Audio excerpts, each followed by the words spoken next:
Nanti bisa langsung ini aja, coba-coba tanya-tanya ke situ ya. Oke teman-teman, kalau misalnya mau tanya silakan bisa chat aja ya, atau bisa ngobrol langsung gitu. Kira-kira apa yang disampaikan sama Mas Gilang tadi kayak gimana sih penerapannya, jika tadi kan udah ada jelas nih, ada penerapannya kalau misalnya di dunia digital itu kayak gimana gitu ya. Tadi ada contohnya kalau di Gojek sama Airbnb gitu ya. Terus gimana kalau misalnya itu diterapin juga di yang lainnya gitu, kira-kira kayak gimana? Mungkin bisa coba tanya-tanya tuh.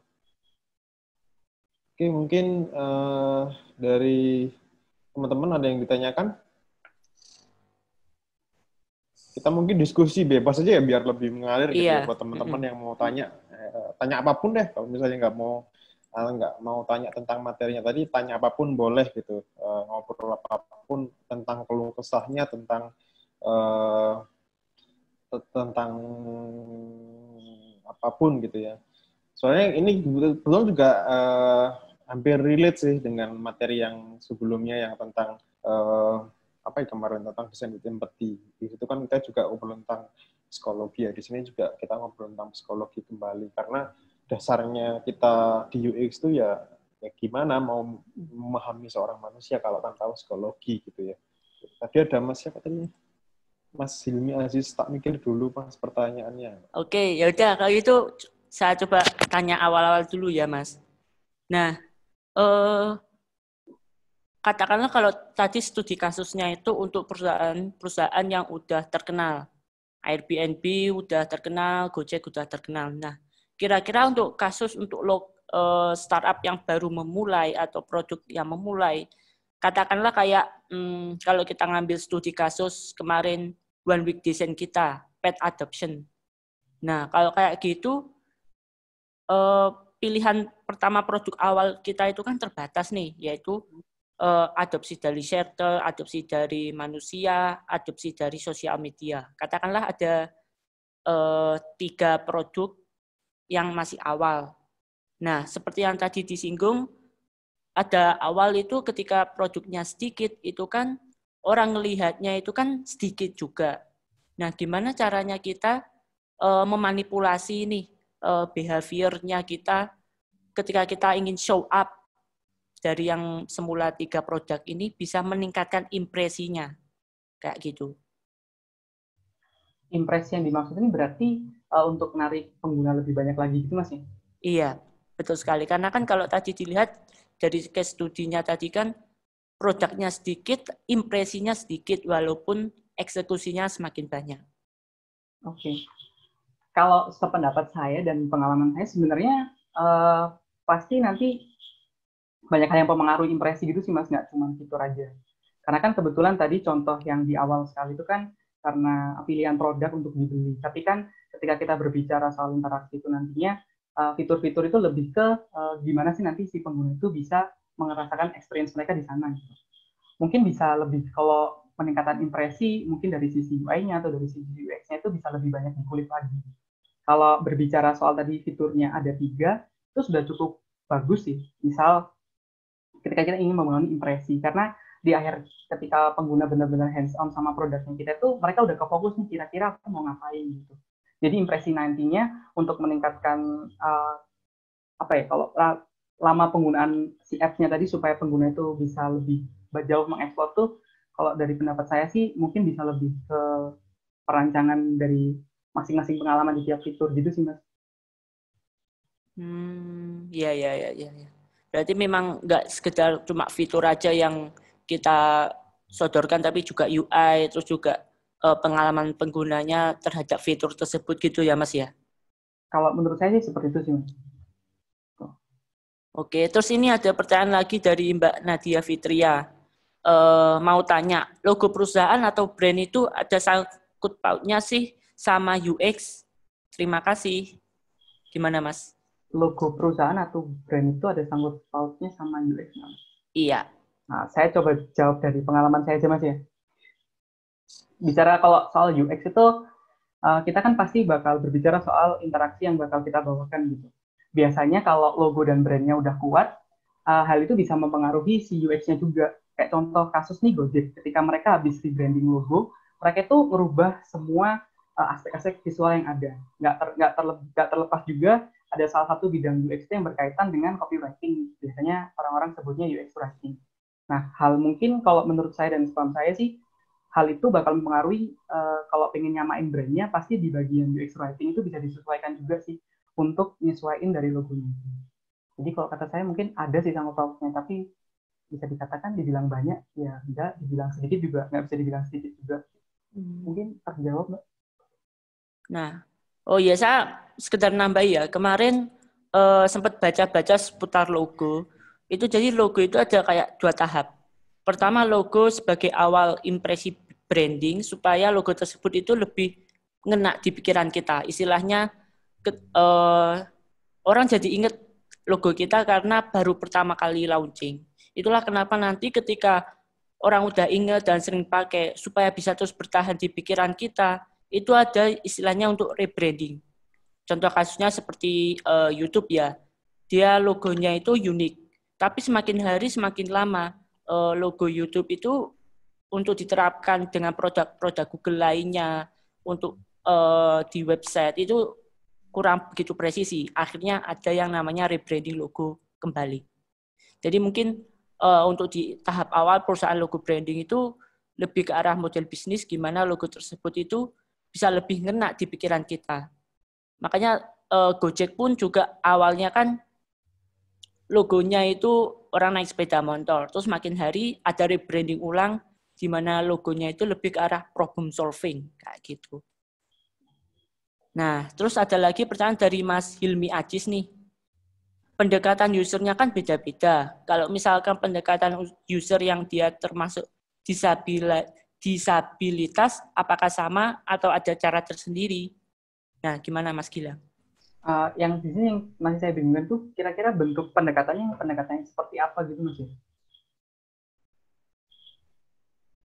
Mas Hilmi, kira-kira mungkin yang dimaksud pendekatan itu pendekatannya seperti apa? Apakah semacam metodologi gitu mungkin ya, atau gimana gitu? Halo Mas Hilmi.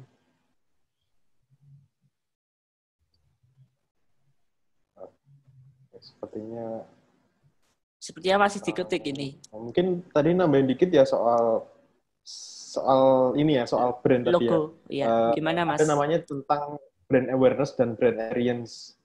Nah, brand awareness itu gimana sih caranya sebuah brand itu dikenal gitu ya sama banyak orang gitu. Nah, di situ kan kita juga bisa menerapkan teknik-teknik UX gitu ya untuk melakukan riset lebih dalam. Gimana sih brand awareness itu, kalau misalnya disebutkan juga ada brand experience. Dari brand experience itu juga ya intinya gini, paling terkenal gitu ya brand di dunia itu apa sih? Apple gitu misalnya. Kita kalau pakai Apple tuh experience-nya beda gitu. Dari segi apapun deh, pokoknya beda. Nah di situ Apple benar-benar menerapkan bahwa brand mereka ini nggak cuma sekedar hanya Apple yang kerowak gitu aja, tapi ada filosofi di baliknya yang kita dapatkan itu bisa meningkatkan experience-nya kita sendiri sebagai pengguna gitu. Itu yang harus harus ada di satu brand gitu ya, tentang brand experience, gimana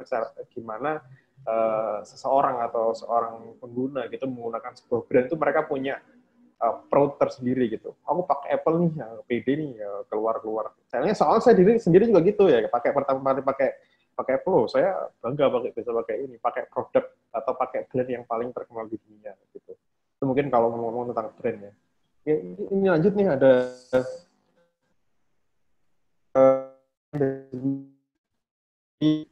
dia terhadap yang kan nggak semua disabilitas juga bisa gunain standar untuk termasuk disabilitas tapi juga tidak keluar dari fungsional utamanya. Kira-kira gimana Mas? Oke, kalau kita bilang pendekatan, berarti kan ini pendekatan si user pakai produknya kita gitu Mas ya. Nah itu pasti ada hal yang berbeda. Dan kayaknya pasti ada perlu kita ngelakuin kalibrasi ketika kita nyajiin interaksi atau experience itu ke pengguna. Kayak contoh kasus, semisal ketika pengguna memiliki masalah penglihatan kayak buta warna dan sebagainya, itu kan pasti di situ kita bisa nge-craft si interaksi itu dari warnanya yang bisa nyesuaiin si disabilitas yang dimiliki atau diidap oleh orang tertentu gitu, atau mungkin dari high contrast, dari ukuran fontnya gitu. Yang jelas pasti bakal mempengaruhi sih dari sisi interaksinya. Kayak gitu sih. Oke. Kayak gitu mungkin Mas Hilmi menjawab, Mas, atau mungkin mau ngobrol lebih lanjut? Kan kalau kita lihat di Android juga kan ada fitur aksesabilitas ya. Di situ ada yang merubah tampilannya jadi high contrast, atau mungkin teks-teks yang ada di dalam aplikasinya itu bisa dijadikan text to speech gitu, untuk kebantu teman-teman yang memang punya masalah di bagian pendengarannya. Gitu. Oke. Siap. Mungkin ada tambahan, Mas Hilmi?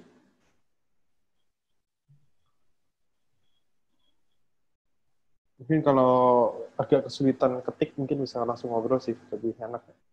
Terus kan disabilitas itu banyak, kan dari buta warna sampai tunanetra, berarti itu pendekatan diri sendiri tiap disabilitasnya kayak gimana, Mas? Sepaham saya sih kayak ada beberapa, kan kalau ketika kita ingin memudahkan interaksi ke teman-teman yang disabilitas, itu kan biasanya kita bakal ngobrol lebih lanjut lagi juga sama kemampuan teknikal dari developer yang bakal nge-develop produk atau interaksi yang udah kita sajikan gitu. Dan itu pasti pendekatannya bakal nyesuaiin sama API atau hal-hal yang emang udah disediain sama si developernya gitu. Jadi kayak harus tetap memperhatikan di bagian situnya. Kayak semisal contoh kasus ketika kita berbicara text to speech gitu, ternyata di aplikasinya native kita nggak bisa nggak bisa nge-support itu, mau nggak mau kan kita harus mencoba mencari hal-hal yang lain gitu. Jadi pendekatannya itu bakal beda-beda juga sih. Oke, jadi memang pendekatan juga bakal berbeda juga menyesuaikan dengan developernya juga ya. Kita harus tentunya juga banyak pertimbangan ya untuk membuat seperti ini kayak gitu ya, Mas Gilang.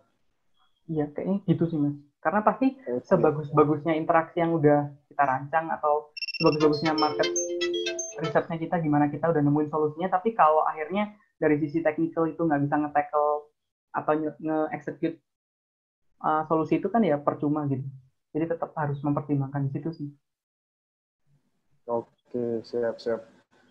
Bener. Ya juga sih, mungkin, atau kalau mungkin lebih ini juga yang mungkin sering kita sebut-sebutkan juga ya, sering kita obrolkan juga tentang inclusive design ya. Di situ kita gimana sih bisa ngedesain untuk orang-orang disabilitas. Mungkin coba Masnya lebih gali-gali di situ deh, untuk lebih banyaknya kayak gitu. Tentang inclusive design itu seperti apa. Kalau contoh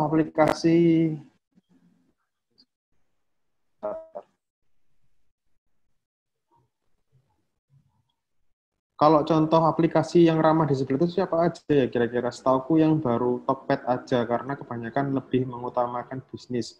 Kalau menurutku yang menurut kamu tentang disabilitas itu penting nggak dalam aplikasi? Soalnya banyak yang kurang ngeh sama ini juga. Oke. Gimana Mas bilang kira-kira? Oke, kalau kita berbicara soal perlu nggaknya atau penting nggaknya gini sih? Oke, penting nggaknya kita ngerapin inclusive design itu tentunya bakal ngebantu banyak dari teman-teman juga sih, supaya mereka benar-benar bisa ngerasain secara full interaksi yang udah kita rancang. Kalau dari lokal, contoh yang lain saya masih kurang tahu, tapi by default biasanya masing-masing perangkat mobile native dari Android dan iOS itu udah menyediakan fitur untuk aksesabilitas secara umum gitu. Kayak misalnya mengubah warna yang jadi lebih kontras supaya lebih terlihat berbeda, dan hal-hal itu mungkin yang memang masih belum banyak diterapin juga secara custom di produk-produk yang udah ada. Ya, gitu. Ini seperti itu kalau menurut pendapat saya. Oke, siap. Mungkin gitu sih Mas Hilmi. Ada yang dibicarakan lagi. Mungkin kalau di Indonesia sih masih belum terlalu masif ya tentang penggunaan inclusive design di sebuah aplikasi atau di sebuah di sebuah produk digital gitu ya. Karena mungkin memang saya sendiri juga menyadari bahwa inclusive design itu nggak segampang yang kita pikirkan. Gitu. Gimana orang yang benar-benar memiliki keterbatasan yang sangat luar biasa. Tapi toh juga mereka walaupun mereka terbatas, mereka punya beberapa hal yang mereka bisa manfaatkan. Nah, di situ yang kita perlu gali. Karena setiap permasalahan yang timbul itu juga akan beda-beda gitu. Bagaimana pendekatan yang kita lakukan. Nah itu pun juga akan kalau misalnya kita juga di awal fokus dengan seperti itu kan juga akan memakan waktu juga sih sebenarnya. Tapi semua tergantung dengan kebijakan masing-masing dari company. Gitu. Tapi ya memang alangkah baiknya kita juga menghasilkan teman-teman disabilitas karena kita juga nggak bisa dong menyampingkan mereka atau juga mereka punya hidup hak yang sama. Nah itu sih yang saya lihat gitu ya di Indonesia itu masih kurang yang benar-benar menerapin inclusive design gitu. Terus ini lagi ada pertanyaan dari Mas Aisyah Ahmad Iman Sudrajat. Mas, biasanya atau umumnya untuk penyediaan pilihan atau list untuk warga plus 62, berapa banyak ya? Oke. Berarti ini list yang mungkin kalau saya tangkapnya kayak semacam kategori gitu mungkin. Nah, kalau ini sih, kalau menurut saya nggak bisa kita generalisasi gitu ya, untuk jumlah list yang memang nyaman untuk orang plus 62 gitu. Pasti dalam melakukan hal itu bakal berkaitan lagi nih, siapa target pengguna yang coba masnya sasar, siapa target demografisnya kayak gimana gitu. Jadi, memang bisa dibilang dari beberapa artikel yang saya baca, ketika kita nge-craft atau ngedesain suatu user experience dalam produk tertentu itu, nggak bisa kita generalisasi untuk semua orang. Kita pasti biasanya lebih fokus ke satu target user tertentu lagi gitu. Jadi sejauh ini belum ada sih jumlah pilihan, jumlah seberapa banyak kira-kira list yang memang cocok untuk orang plus 62 secara general gitu. Seperti itu menurut saya. Oke. Ya sih memang benar kita juga berhubungannya dengan user gitu, manusia gimana kita caranya menentukan khusus orang plus 62. Soalnya kadang orang plus 62 tuh agak agak gini-gini, agak keluar dari konteks yang awalnya maunya gini tiba-tiba kayak gitu ya, segitulah. Mungkin itu juga kenapa kebanyakan referensi UX itu dari luar gitu ya, nggak banyak dari Indonesia gitu, karena memang yang sudah menerapkan dulu di sana dan memang yang strategis paling baik itu ya orang-orang di luar sana kayak gitu. Oke, lanjut ke pertanyaan Mas Ahmad Farid nih. Sore Kak, mau tanya beberapa perbedaan cara riset untuk menentukan Higgs Law sama nudge pada produk kita apakah berbeda? Kalau dari yang saya baca, sebenarnya nudge itu bukan sebuah hukum atau itu hanya istilah yang memang dipasangkan kepada suatu faktor yang memang mengaruhi behavior dari manusia gitu. Dan memang hal itu biasanya memang udah dihindari. Jadi memang nudge itu bukan dirancang, tapi memang secara alami udah ada gitu. Terus akhirnya ada orang yang nemu, oh ini nudge seperti itu. Sejauh ini sepaham saya kayak gitu. Terus kalau untuk menentukan Higgs Law itu berarti kemungkinan di sini lebih ke fitur prioritasi yang tadi itu ya, prioritas fitur gitu mungkin. Apa bener Mas Farid?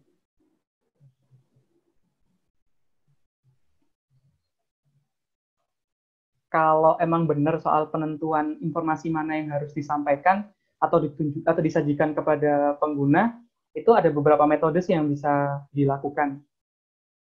Nah, ada beberapa metode yang bisa dilakukan. Nah, salah satunya yang mungkin sempat pernah saya gunakan itu namanya card sorting untuk pengelolaan informasi gitu. Jadi nantinya kita kayak bakal ngasih list informasi yang bakal kita sajiin, terus kita minta responden untuk mengelompokkan hal-hal tersebut. Tapi tentunya di luar sana itu bakal lebih banyak lagi sih cara-cara untuk melakukan prioritas pada fitur-fitur yang memang mau kita sajikan kepada pengguna.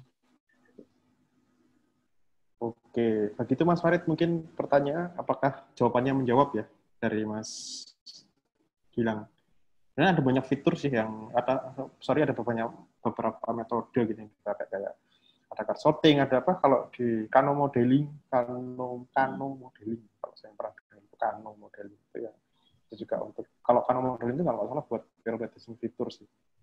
Oke, mungkin lanjut ke pertanyaan Mas Ais lagi nih. Untuk smartphone sama PC ada beda kah? Maksudnya ini ada beda gimana, Mas? Beda apanya ya? Apa nyambungnya tadi ya? Kalau misalnya nyambungnya tadi jelas beda. List itu ya? Mungkin kayaknya beda. Mungkin ya, kalau saya presentasikan mungkin juga ya pasti beda juga sih. Secara, oh iya masih nyambung ternyata. Ya jelas mungkin beda sih secara tampilan, estetika juga mungkin beda juga sih. Karena secara screen size kan juga ada perbedaan yang cukup signifikan dari smartphone sama PC gitu. Sehingga kalau di PC mungkin bisa lebih banyak informasi yang ditampilkan. Betul. Oke, tadi ini ada Mas Iqbal Zia. Jawab Mas Hilmi, Mas. Jawaban atau pertanyaannya? Nah, memang kita tidak bisa membagikan semua user ya, Mas. Untuk user.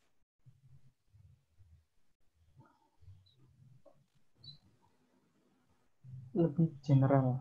Oke, kalau dari sempat saya baca di salah satu artikel itu memang seperti itu. Nah, user generalnya itu juga nggak general banget sih, tergantung sama target pasar yang memang mau coba dituju sama produk yang kita develop. Jadi karena otomatis kan kalau kita bicara UX kita pasti erat kaitannya sama bisnis atau bisnis goals yang memang mau kita capai karena UX itu ada untuk ngebantu hal tersebut gitu. Jadi memang UX itu nggak buat semua orang gitu, tapi lebih kepada ke target pengguna yang memang kita tuju gitu. Karena kita bakal fokus dan proses bisnis kita pasti bakal banyak muter di sana. Gitu. Oke, jadi memang gitu ya. Nggak semua user juga bisa dibagikan. Apalagi memang kadang yang general pun juga kadang nggak bahagia gitu. Ada beberapa fitur yang mungkin menyakitkan bagi kita itu pasti juga ada sih. Gitu. Memang ya namanya bisnis ya, kadang bikin kita seneng, kadang bikin kita senep. Wajar sih kalau menurut saya kayak gitu. Mungkin ada pertanyaan lagi dari teman-teman? Mungkin ngobrol lebih lanjut tentang hukum kali ini. Jadi hari ini kita belajar tentang hukum ya. Jadi hukum dasar bagaimana kita memberikan pilihan-pilihan kepada user itu seperti apa. Mungkin ada pertanyaan lagi teman-teman? Bisa ngobrol sharing-sharing aja sih, nggak usah terlalu kaku gitu ya. Kita ngobrol lebih banyak aja, jadi lebih banyak diskusi juga. Kalau soal Higgs sebenarnya kemarin tuh Gojek sempat nerapin juga sih, mirip kayak yang diterapin sama taksi yang video kemarin. Kalau teman-teman emang sempat dapat fiturnya, jadi kan waktu masuk awal-awal pandemi itu kan kita coba membatasi interaksi dengan orang lain. Nah, Gojek itu secara default tuh naruh metode pembayaran ketika kita pesen servisnya mereka itu langsung ngarahin ke GoPay atau cashless-nya mereka gitu. Menurutku sih ini juga salah satu penerapan Higgs Law yang cukup bagus ya untuk mempercepat reaction time gitu, karena Gojek pengen ngebantu kita menghindar dari interaksi dengan orang lain, juga itu juga ngedorong bisnis mereka untuk bertumbuh terlebih ke si GoPay-nya. Dan secara tidak langsung ini mungkin juga sedikit-sedikit nyelipin dark pattern juga sih, karena kan by default di situ udah langsung dipilihkan si GoPay gitu.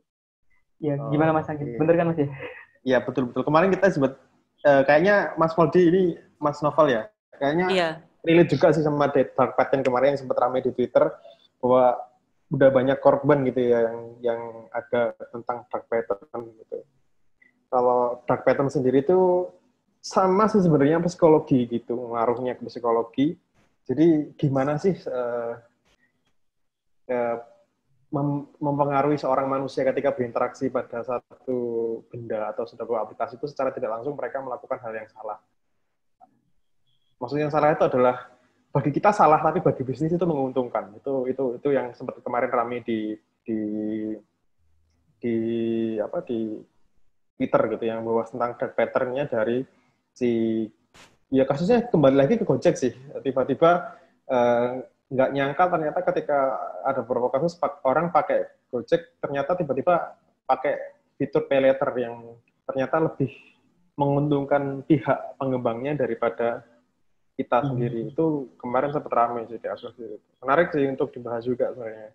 Tapi lebih menarik juga kalau kita ngundang orang Gojek gitu ya, bahas tentang dark pattern-nya itu. Gitu. Jadi sebenarnya kalau kita ngobrol lebih lanjut tentang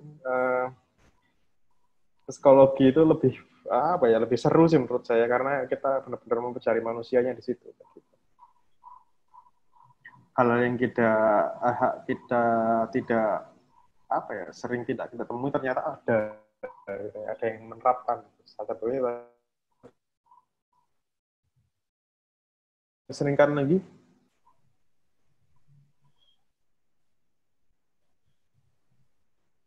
Nah, ini ada dari Mas Kahiri nih. Mas Kahiri tanya, terkait pilihan juga nih Mas, apakah dalam desain UI UX itu tindakan mengikuti tren juga menambah poin yang mendukung kenyamanan pengguna, model tampilan dark mode? Oke. Kira-kira gimana?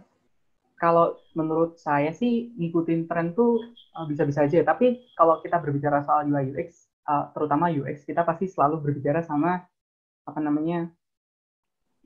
bisnis lagi gitu.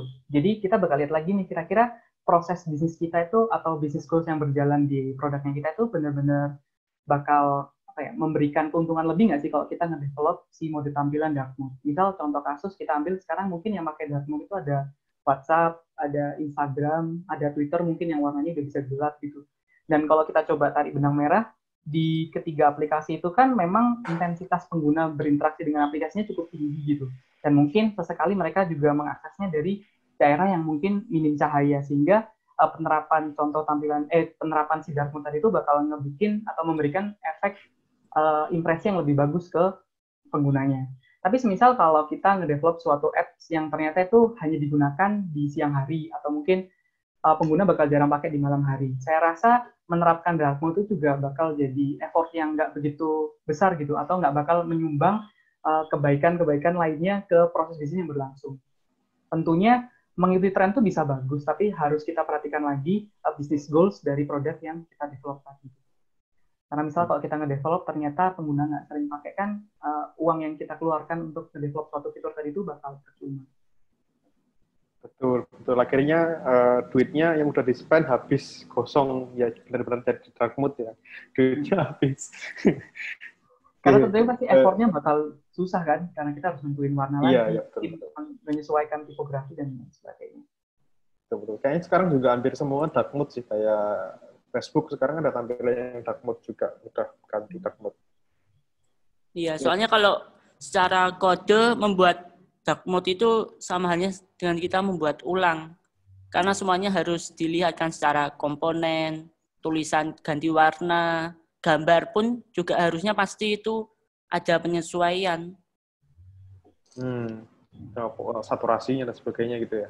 Iya.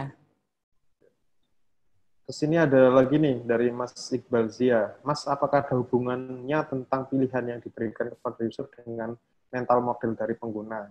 Apakah pilihan yang diberikan juga harus dipersonalisasi untuk masing-masing user agar dapat hasil optimal? Oke. Kalau kita berbicara soal mental model pengguna, tentunya pasti ada sih.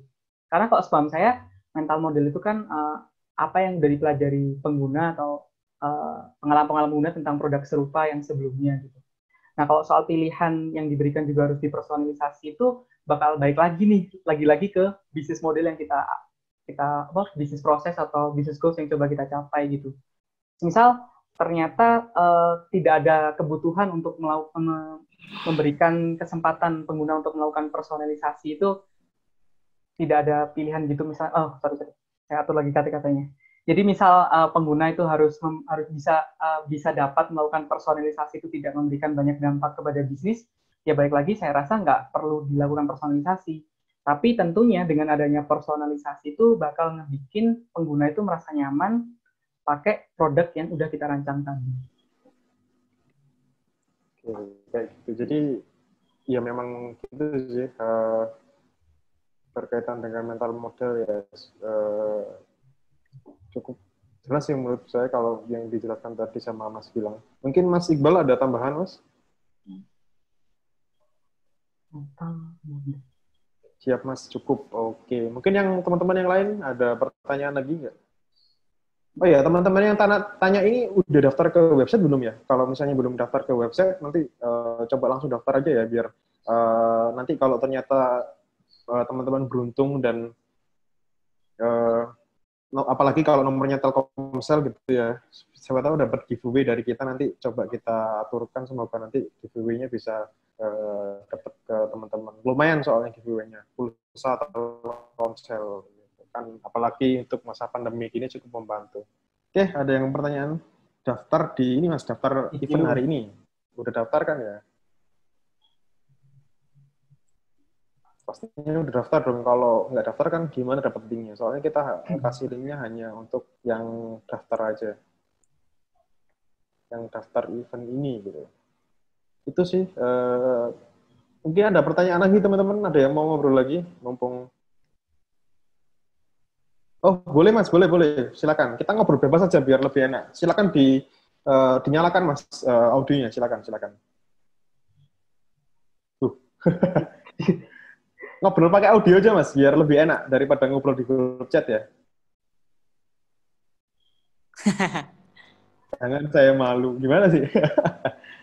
Oke, saya bacakan aja ya. Dulu pernah ikut lomba, terus ada salah satu peserta, dia minus karena dark mode. Karena emang dark mode gak cocok gunakan buat ketika di luar ruangan. Dan menurutku juga lihat apa jenis aplikasi dan target usernya siapa. Kalau kayak Spotify itu kan lebih banyak dan digunakan remaja lah ya. Tapi terkadang buat user yang agak tua itu bisa mengganggu juga. Jadi menurutku lebih gimana ntar usernya, keperluan itu tetap yang utama. Keperluan user itu tetap yang utama. Benar sekali. Atau paling enggak kalau misalnya tetap mau ada dark mode, ada pilihan. Ada light mode dan dark mode kayak iPhone. Kayak gitu. Bukan iPhone juga sih, mungkin beberapa ponsel Android juga yang ada ini. Jadi tetap terpaksa mau ada dark mode ya silakan berikan pilihan gitu. Ketika mau user tetap mau dark mode ya silakan, mau nggak dark mode ya silakan. Jadi mereka sesukanya mereka sendiri. Gitu. Terima kasih Mas Hilmi, mantap nih. Mungkin next dari speaker ya.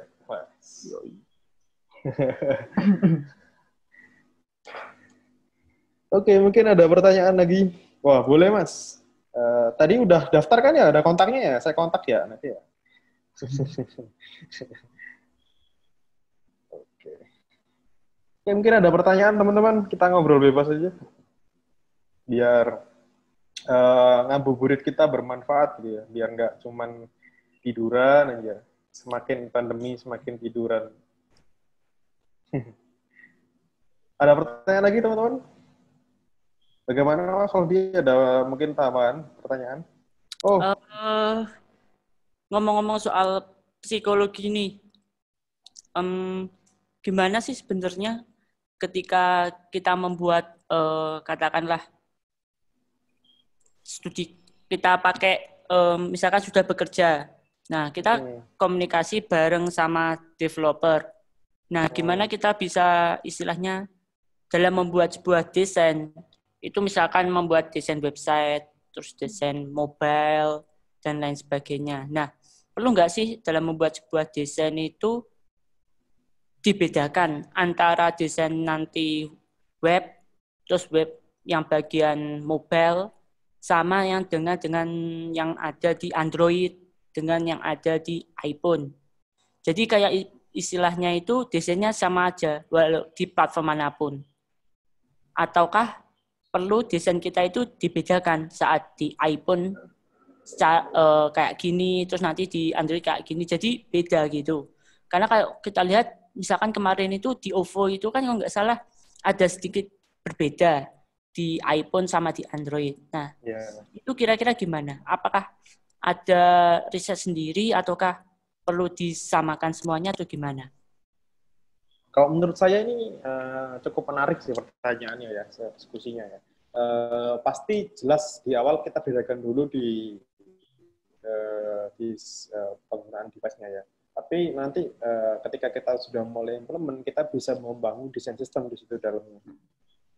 Ketika kita membangun desain sistem, kita bisa creating banyak komponen yang dimana komponen itu bisa reusable di berbagai platform. Mau itu mobile, mau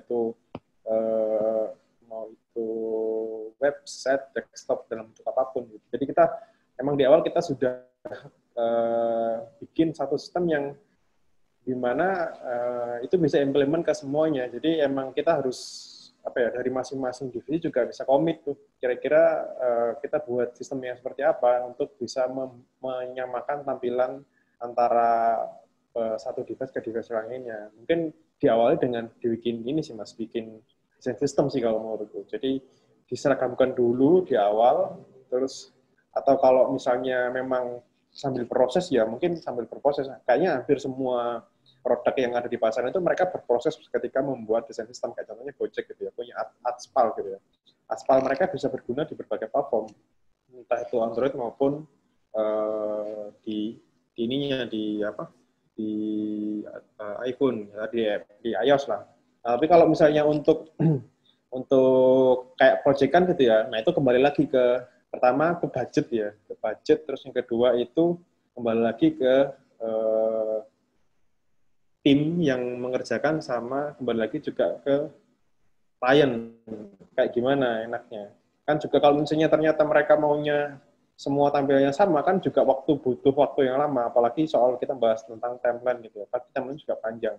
Nah, ini juga kalau jadinya gitu, nggak jadi by order lagi dong jadinya, bisa jadi menjadi sebuah tim membangun produk. Kayak menurutku kayak gitu sih.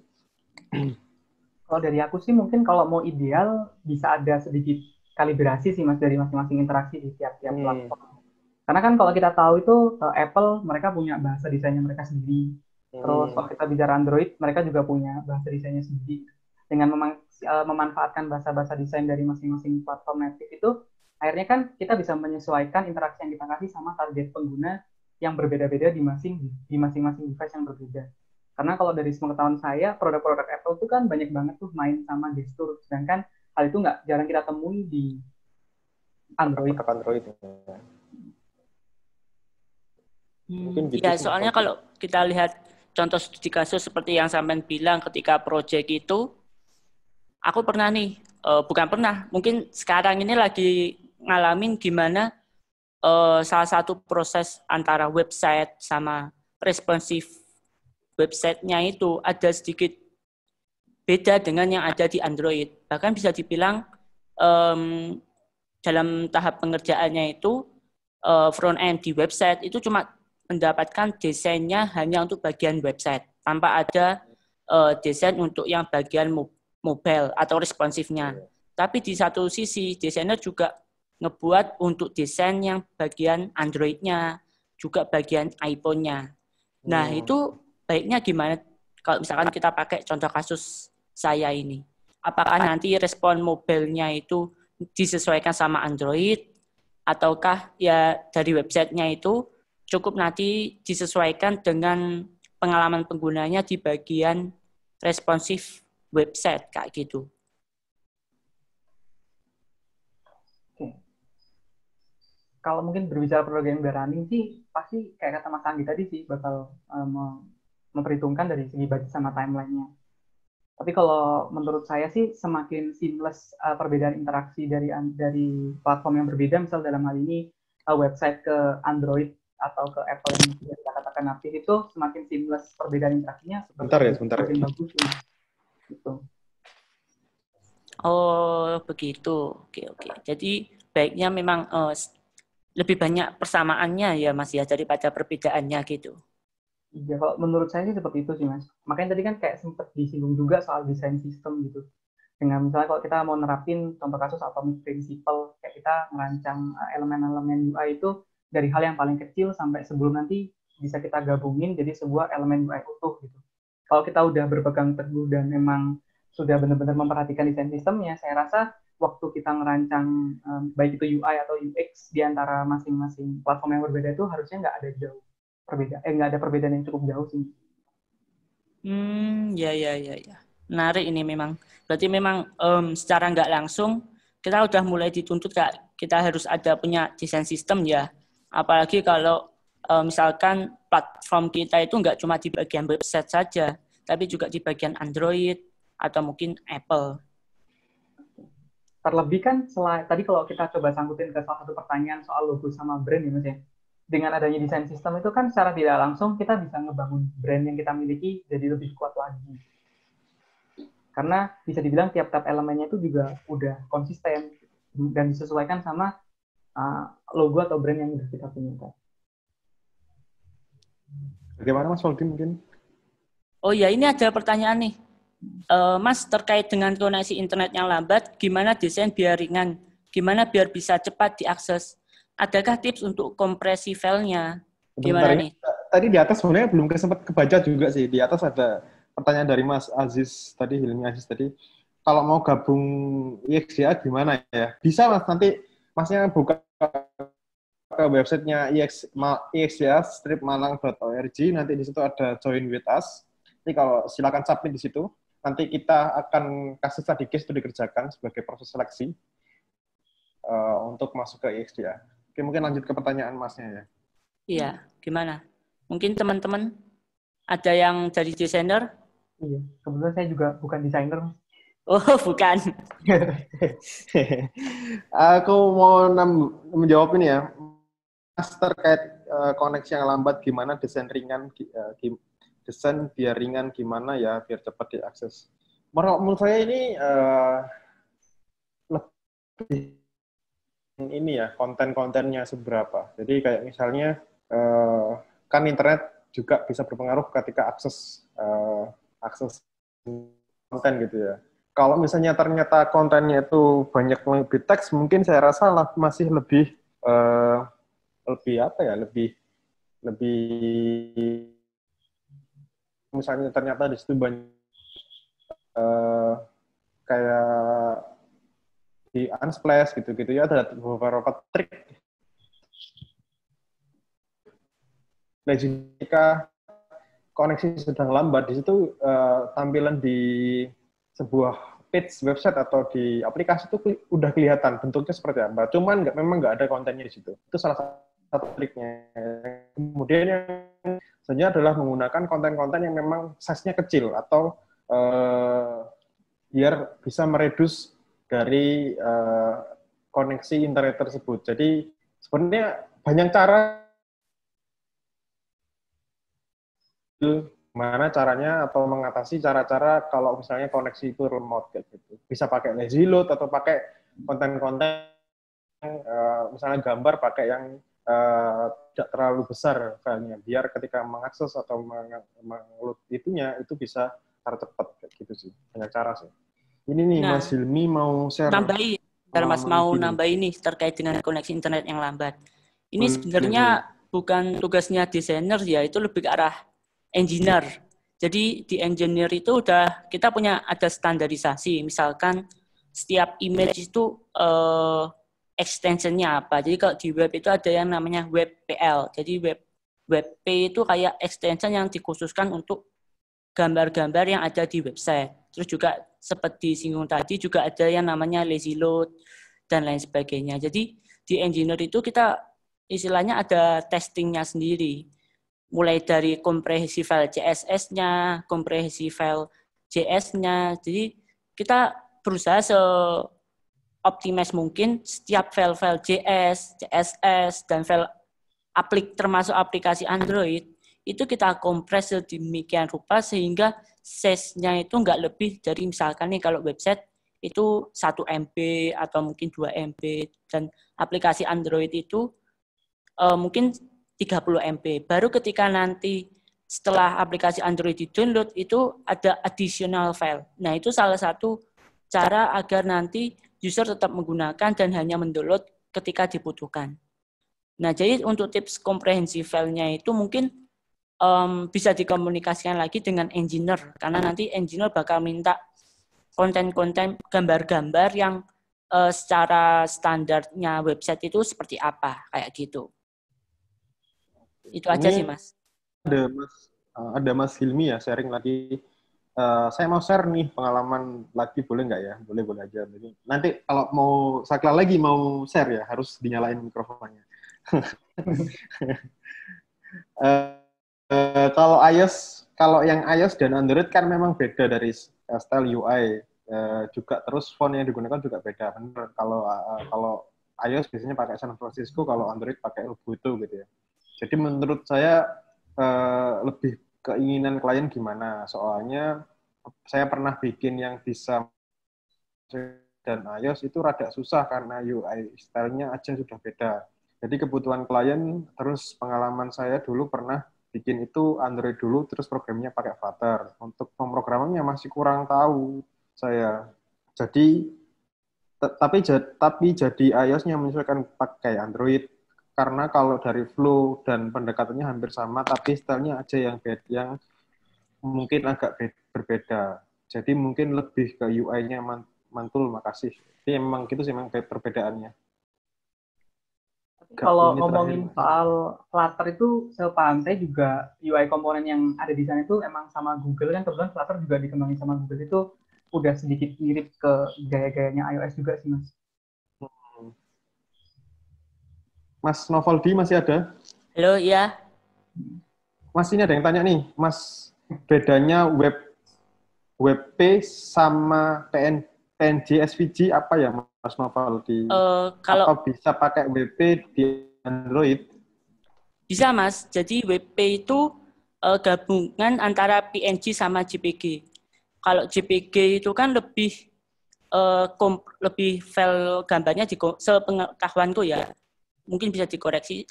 JPG itu lebih kompres tapi nggak bisa transparansi seperti PNG. Sedangkan PNG itu gambarnya lebih bagus tapi bisa transparansi. Lah, WP ini gabungan dari keduanya. Jadi transparansi bisa tapi kompresinya itu lebih baik daripada JPG kayak gitu. Nah, sedangkan SVG itu kan lebih kayak bukan gambar bukan gambar pixel tapi lebih ke arah vektor kayak gitu. Jadi ada perbedaannya. Nggak salah yang saya ketahui itu SVG dari penyusunnya CSS nggak sih, Mas?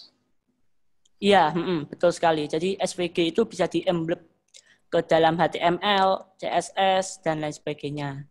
Nah, terus Webpack ini yang mengembangkan adalah Google. Jadi nggak usah khawatir, itu jadi ibaratnya itu sekarang Google berusaha menstandarisasi semua website itu harus pakai Webpack, termasuk juga di Android. Sekarang lagi dimigrasi semuanya. Jadi nanti kalau teman-teman developer front-end, itu kita ada Lighthouse. Jadi Lighthouse itu kayak testing unitnya dari Google. Nah, salah satu syarat dalam testingnya itu website harus pakai WebP, kayak gitu. Oke, Itu aja. Siap. Mungkin itu ya teman-teman dari Nice Insight. Oke, sama-sama Mas. Mungkin ada tambahan teman-teman?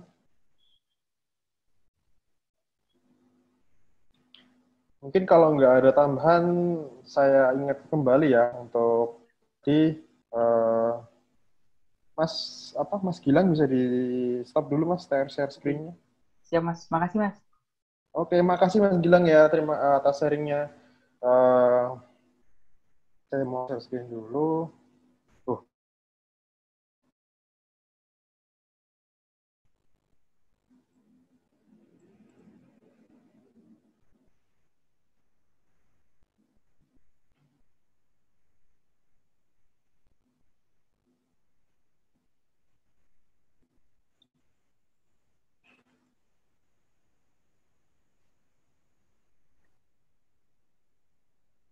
Mengingatkan kembali teman-teman untuk tadi bisa melakukan surveinya tadi di sini ya, di scan di sini, sama minta bantuannya untuk survei dari Dilo ada sendiri. Saya cantumkan di chat untuk surveinya dari Dilo. Nanti kalau ini bisa di-scan aja, nanti kalau yang Dilo linknya ada di sini.